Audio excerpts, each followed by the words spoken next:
आप सुन रहे हैं भाग 4। रात को सचिन बिस्तर पर लेटा हुआ उस मेले वाले वाकये पर सोच रहा होता है। तभी सचिन की माँ पार्वती दूध लेकर उसके पास आती है। सचिन माँ को देखकर बिस्तर से उठकर बैठ जाता है। ले बेटा, गरम गरम दूध पी ले, इससे हाथ पाँव में ताकत आती है। बेटा, तुमसे एक बात करने की सोच रही हूँ। कल भी तू खाकर खेत पर चला गया, नहीं कर पाई। रात को आकर देखा तो तू सो चुका था। हाँ माँ, बोलो ना, क्या बात करनी है? कोई भी बात करनी हो, यदि मेरी नींद भी लग जाए तो जगा लिया करो ना।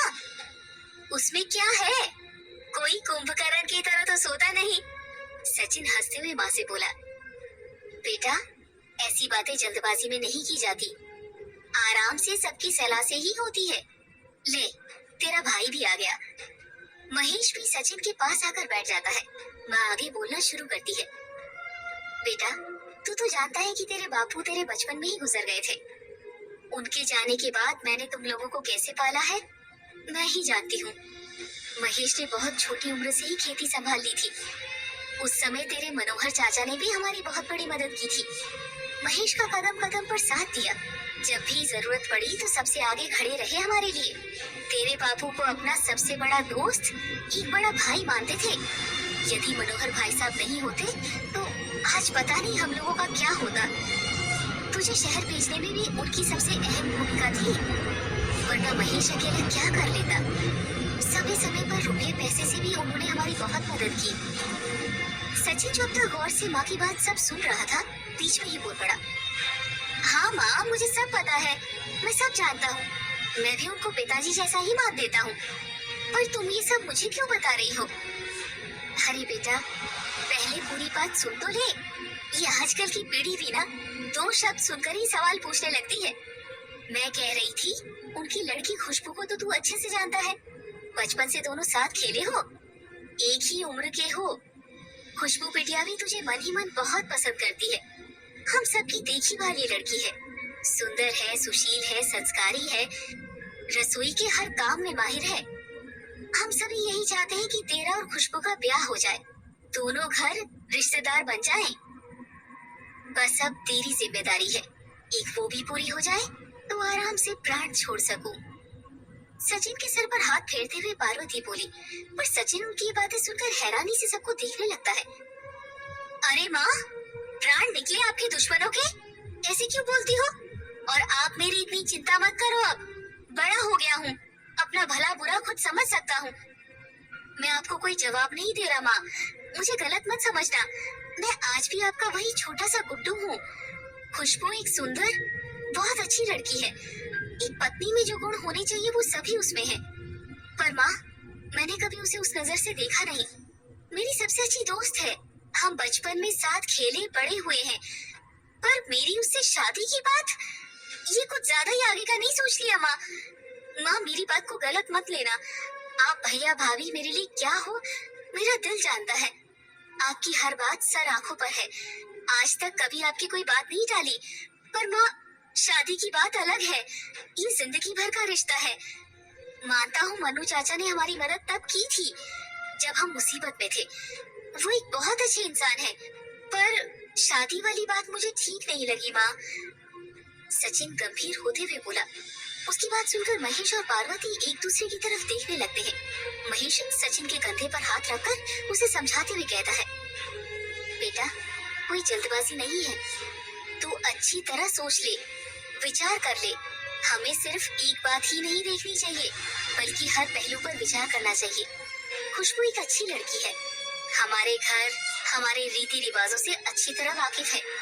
तूने सही कहा, ये पूरी जिंदगी का सवाल है, इसीलिए गंभीरता से अच्छे से सोच समझकर कोई फैसला लेना।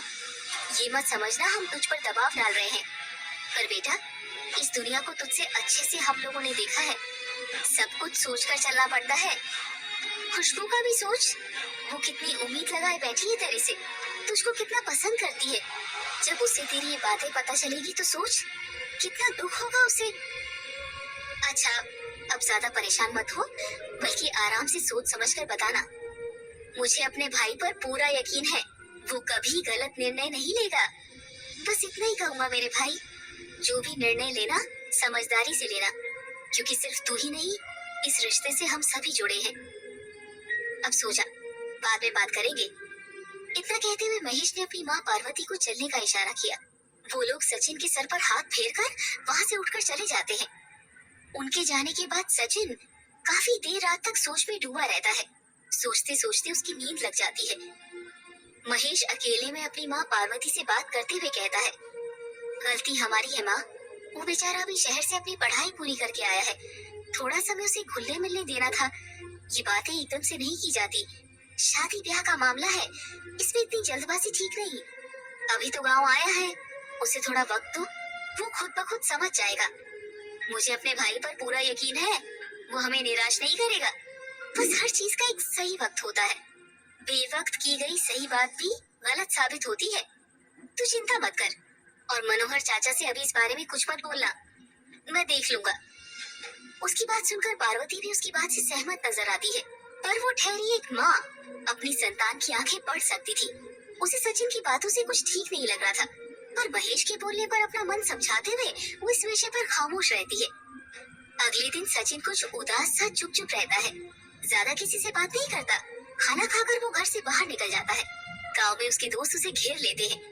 एक दोस्त अंकित कहता है, अरे आज पास के गांव में अमिताभ की फिल्म लगी है, त्रिशूल।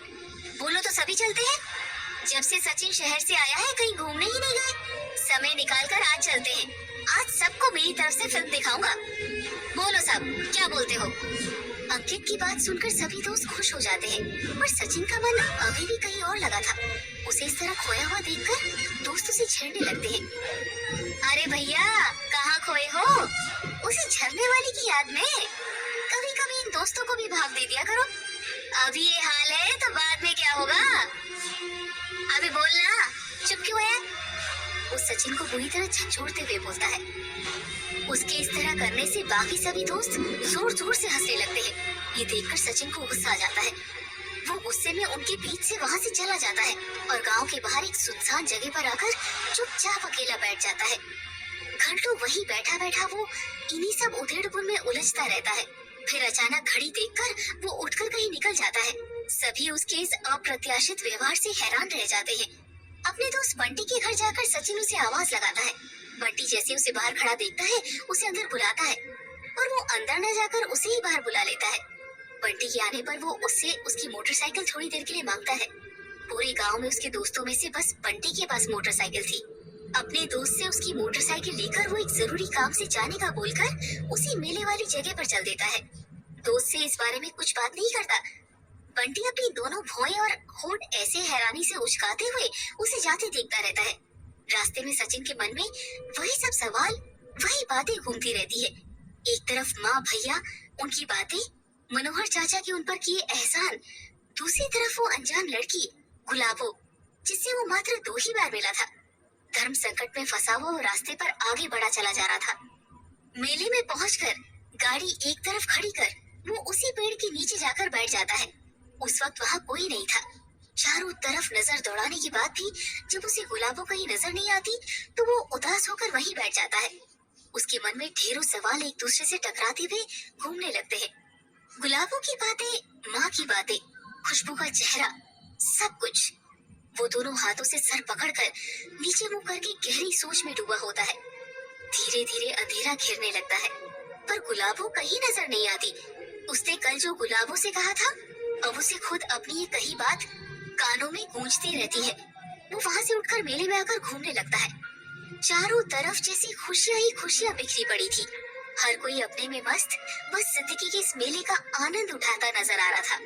सचिन का ये सब देखकर मानो और मन खराब होने लगता है, जैसे आज हर इंसान उसे चिढ़ा रहा हो, उसके सामने अपनी खुशी का भौंडा प्रदर्शन कर रहा हो। वो मेले में इतनी भीड़ में भी खुद को अकेला और सहज महसूस कर रहा था। उसकी आंखें लगातार, निरंतर बस उसी लड़की गुलाबो को खोज रही थी। जब उसका मन नहीं लगा वहाँ, तो वो 30 कदमों से वापस उसी पेड़ के नीचे आकर बैठ गया। वो वहीं बैठा हुआ था, तभी कुछ लोग बातें करते हुए वहाँ से निकले। जल्दी चलो भैया, ये जगह ठीक नहीं। बड़े बुजुर्ग कहते हैं कि इस रास्ते पर कुछ न कुछ अनहोनी होती रहती है। कल भी कुछ बैलगाड़ियों के बैल चलते चलते अचानक से रुक गए थे। आगे बढ़ ही नहीं रहे थे। वो कुछ ऐसा भांप लेते हैं जो इंसान नहीं समझ पाता। शाम के बाद से तो इस रास्ते पर आने में ही डर लगने लगा है अब।